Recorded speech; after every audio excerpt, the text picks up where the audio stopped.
Okay, so here's another sketch from the Montreal Botanical Garden. This is from the Chinese area where they have a big pond and the giant lotus, which is not out, but we're coming back. We'll go back, check that out. So, what am I doing? Painting silhouettes, cutting around shapes. There's a little pagoda thing off in the distance. I'm just cutting out there, and the main building. So cutting to the roof of the main building. So I'm using these imaginary giant trees, or I don't know, is this a green sky? What is this? I'm putting these like a giant forest in here instead of the blue sky.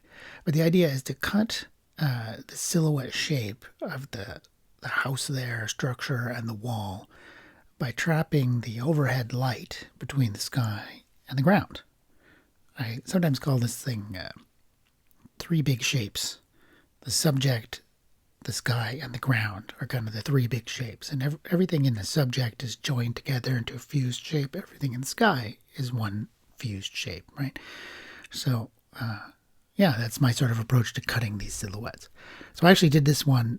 This is the first one, which I feel got kind of overworked, particularly in the ground down there. I did try to do some of my new trick of scraping, and it makes it look like I make it look like that silhouette stuff is kind of easy, but it took me a couple of tries. So here I felt like I had this building got too dark. It's just too dark in this upper corner.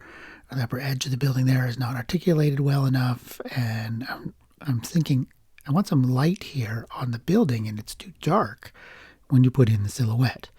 So, I tried it again, and I realized what I really need is just to cut out the shape of the roof. So it's the brightest edge, light against dark.